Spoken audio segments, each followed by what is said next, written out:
Un saludo fraterno a todos nuestros hermanos y amigos que se conectan con nosotros para reflexionar en los Salmos. El día de hoy nos toca el Salmo 56, versículo 1 al versículo 4. El propósito es que podamos vencer nuestros temores en el Señor. El título es interesante. En el día que temo, en ti confío. Hoy que existen muchos temores acerca de este enemigo invisible, muchos de nosotros a veces solo buscamos a Dios cuando estamos en una grave crisis de angustia y amenaza el peligro de muerte. Esto es posible y Dios sabe y nos conoce que a veces lo buscamos en estas situaciones. ¿Sabe una cosa interesante de Dios? El temor también activa nuestra fe en Dios. Y es posible que este salmo de David represente la lucha con el temor al peligro y la búsqueda de la confianza en Dios. Dios trabajó también en el corazón de David. ¿Sintió temor? Claro que sí. Él fue perseguido, amenazado de muerte, acosado por sus enemigos, como nos está relatando el texto. Primer aspecto, describiendo sus sentimientos. En el versículo 1 dice, porque la gente me acosa, mis enemigos me atacan todo el día. Describe a sus enemigos en dos verbos. Dice que le acosan o le persiguen y le atacan de manera incansable. Y esto lo describe que están haciéndolo todo el día. En el versículo 2 los describe también como aquellos que lo calumnian y no dejan de acosarle.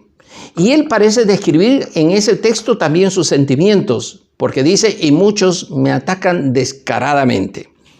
En esta crisis de persecución, David tuvo que vivir en el desierto, en cuevas, en ciudades enemigas, hasta se disfrazó de loco para protegerse. Sus enemigos eran reales y sentía el desamparo y el anhelo de la protección de Dios. ¿Te has sentido así en una situación en que necesitas la ayuda divina? ¿Has esperado en una situación crítica en tu vida un momento para acercarte a Dios? Es posible que sea una manera en que Dios está llamando tu atención. Esté atento a estas situaciones particulares, porque algo importante puedes descubrir de Dios.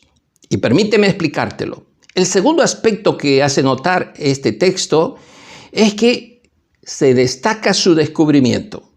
En ese versículo 1, en la parte inicial, hay un descubrimiento de su fe en esta persecución personal y él lo destaca como algo muy importante. Dice, versículo 1, oh Dios, ten misericordia de mí. Esto describe la compasión y la misericordia de Dios. Nota que esto es un ruego, es una oración desesperada en un momento de crisis y de urgencia.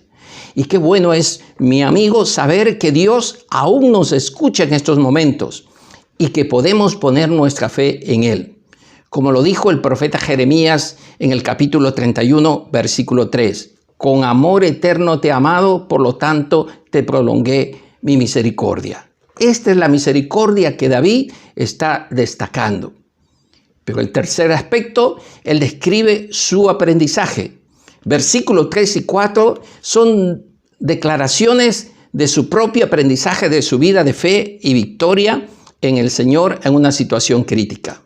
En el versículo 3 dice, pero cuando tenga miedo, en ti pondré mi confianza. Reconoce que el miedo puede venir y asaltarle, pero ha aprendido que la fe en el Señor es el antídoto para vencer y superar el temor. En ese caso era el temor a la persecución, la muerte, el acoso, las calumnias.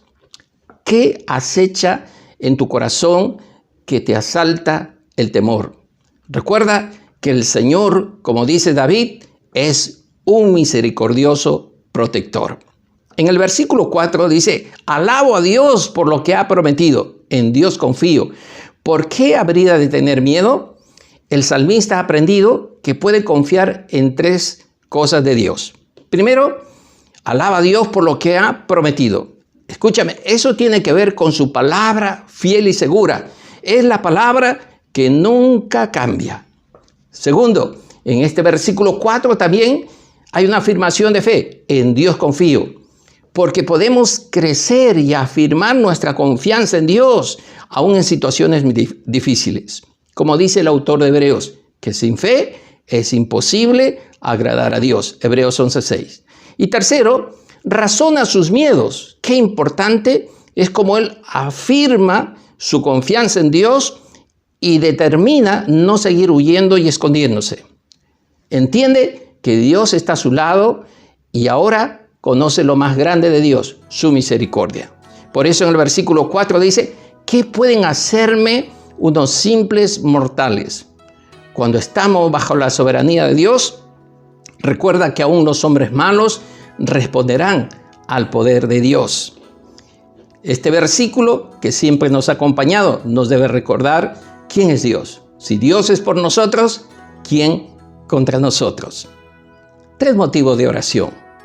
Primero, Señor, no permitas que temor me paralice, sino mi fe en ti me mantenga fiel.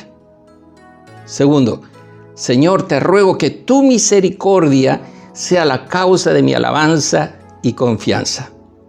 Tercero, Señor, ayúdame a confiar en tu milagrosa presencia, aunque me amenace el peligro. Que Dios le bendiga. Será hasta una nueva oportunidad.